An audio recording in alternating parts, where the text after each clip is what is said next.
ও ভাই, হ্যাঁ আপনি এলাকার সব মানুষের থেকে কয়ে বেড়াইতে আছেন।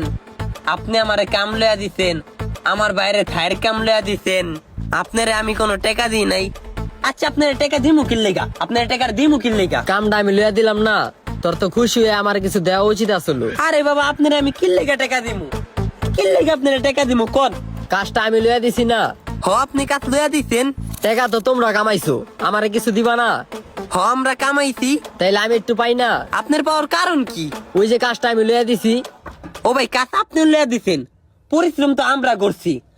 আমরা এই জায়গায় 1 লাখ টাকা খাটায়া 10,000 টাকা লাভ করছি। মিস্ত্রির খরচ দিছি, আর অনেক কিছুর খরচ দিছি। আমগোই থাকতে 10,000 টাকা। আপনি যে কামটা লইয়া দিতেন, আমরা তো ভাই অস্বীকার করি নাই কা। আমরা সবারই কইছি যে রাসেল ভাই কামটা লইয়া দিছে। আমরা তো কারো কাছে একবারও না করি নাই কা। কামটা আমরা নিজে কোথা থেকে নিছি। তারপরেও তোর কিছু দেওয়া উচিত আসলো আমারে। আপনি তো টাকা চাওয়ার কোনো কারণই নাই কা। তারপরে তো আপনার 2,000 টাকা দিছি। 2,000 টাকা দিয়ে কি হইব? তোরা তো লাখ লাখ টাকা কামাইছো। ও ভাই, আপনি কি আমগুলো পরিশ্রম করছেন? হ্যাঁ, আপনি কি আমগুলো পরিশ্রম করছেন? না। তাহলে তো আমরা কাম থিয়া আপনার মতো এরকম দালালি করবো, মানুষের কাম লইয়া দেবো, বয়া বয়া টাকা নিবো। আমরা পরিশ্রম করছি, আমরা কষ্ট করছি, টাকা আমরা নিছি। আপনি দালালি করে যদি 5,000 10,000 টাকা চান, তাহলে আমাকে কষ্ট করে লাভ কি? তাহলে তো এমন জানলে আপনার কাম করতামই না।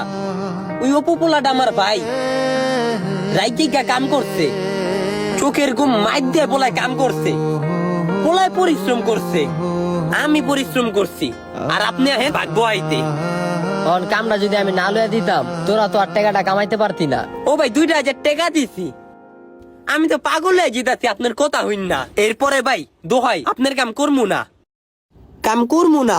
দোকানে ভাই মশা মারমু। তুই না করলে কি হইছে? আমার কাম করার লেগে আর কত মানুষ বইয়া রইছে। ধ্যাৎ মিয়া, এর পরের থেকে আর মানুষে ভালো করবো না, ভালো বুঝে কাম লইয়া দিলে যা হয় আর কি। কিছু সংখ্যা মানুষ থাকে এরকম, যারা উপকার করে পরে আবার খোটা দেয়, উপকারের উপকারিতা চায়।